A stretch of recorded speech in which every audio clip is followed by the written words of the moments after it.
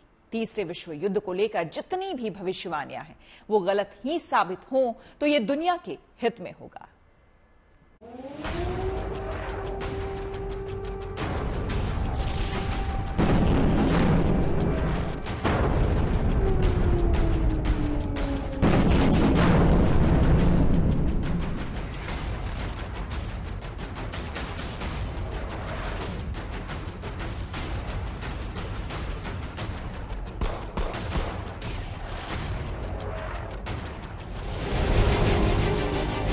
रूस यूक्रेन की जंग,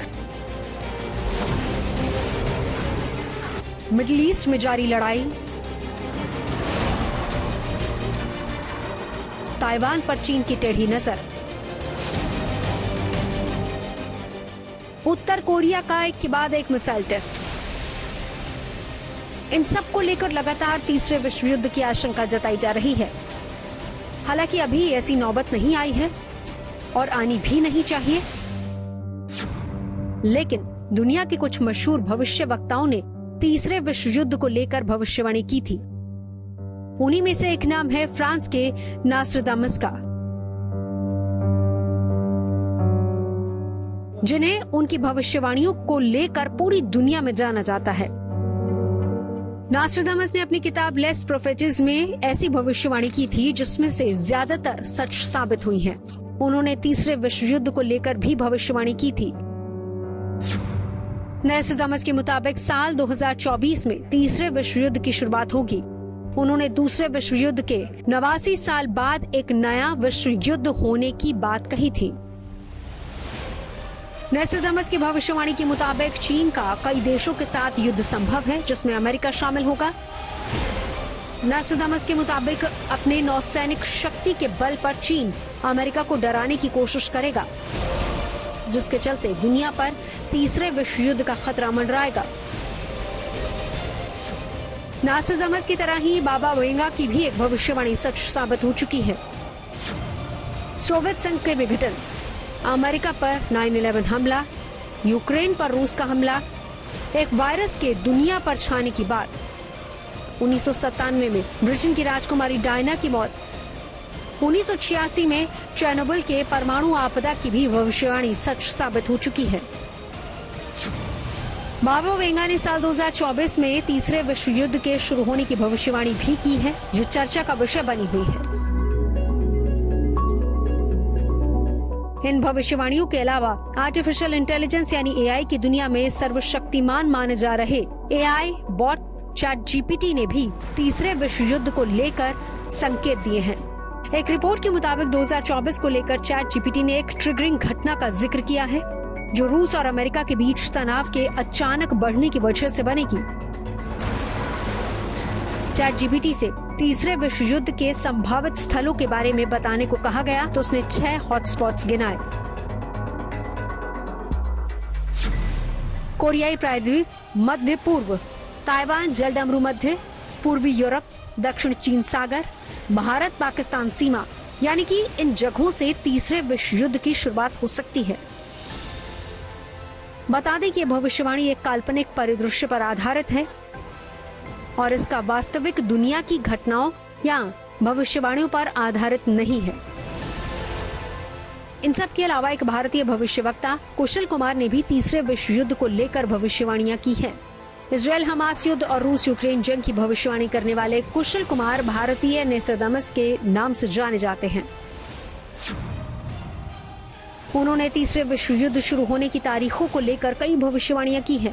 पहली तारीख उन्होंने 18 जून 2024 बताई, इसके बाद उन्होंने 26 जुलाई या 28 जुलाई की तारीख बताई और फिर 4 या 5 अगस्त की तारीख बताई। हालांकि उनकी बताई गई तीनों ही भविष्यवाणियां गलत साबित हुई और दुनिया भी चाहेगी कि इसी तरह से तीसरे विश्व युद्ध को लेकर सारी भविष्यवाणियां गलत ही साबित हों, ताकि किसी भीषण स्थिति का सामना दुनिया को न करना पड़े। Bureau report, good news today. तो हमारे इस खास पेशकश में मेरे यानी श्वेता झा के साथ फिलहाल इतना ही। देश और दुनिया की तमाम पॉजिटिव खबरों के लिए आप देखते रहिए गुड न्यूज टुडे।